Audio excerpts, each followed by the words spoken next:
பஞ்சப்பூரில் எனக்கு 300 ஏக்கர் நிலம் இருந்தால் மக்களே எடுத்துக்கொள்ளலாம். கே.என். நேரு விளக்கம்.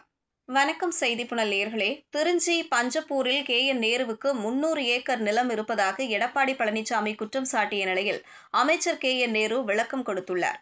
பஞ்சப்பூரில் எனக்கு 300 ஏக்கர் நிலம் இருந்தால் அதனை அரசோ அல்லது மக்களோ எடுத்துக்கொள்ளலாம் என்றும், எங்கு வேண்டுமானாலும் கையெழுத்து போடுகிறேன் என்றும் தெரிவித்துள்ளார். அண்மையில் திருச்சி பஞ்சப்பூர் புதிய பேருந்து நிலையம் மக்கள் பயன்பாட்டுக்கு கொண்டு வரப்பட்டது.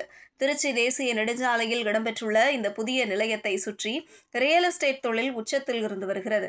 அதேபோல பஞ்சப்பூர் பேருந்து நிலையம் கொண்டுவரப்பட்டுள்ளதால் திருச்சியின் வளர்ச்சியும் அடுத்த கட்டத்தை நோக்கி நகர்ந்துள்ளது.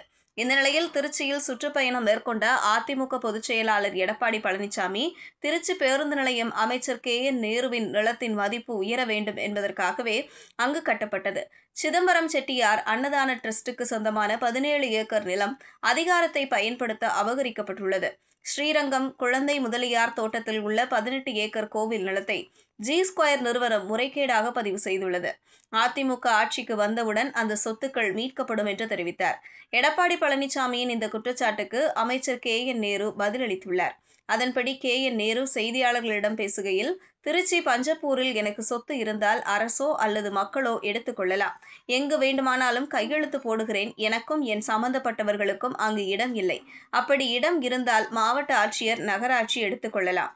அங்கு எங்கு 300 ஏக்கர் நிலம் உள்ளது. அப்படி நிலம் எனக்கு இருந்தால் எடப்பாடி பழனிசாமியே எடுத்துக்கொள்ளலாம். அதேபோல் அதிமுக கூட்டத்தில் பங்கேற்க வந்தவருக்கு உடல்நிலை சரியில்லை என்று ஆம்புலன்ஸை அழைத்திருக்கிறார்கள். ஆனால் ஆம்புலன்ஸை ஓட்டி வந்த நிர்வாகிகளை அதிமுகவினர் அடித்திருக்கிறார்கள். இதில் என்ன நியாயம் இருக்கிறது? ஆம்புலன்ஸை தாக்குவது மிகவும் தவறான விஷயம் என்று தெரிவித்துள்ளார். இதுபோன்ற செய்திகளை தெரிந்து கொள்ள செய்திப்புனலுடன் இணைந்திருங்கள்.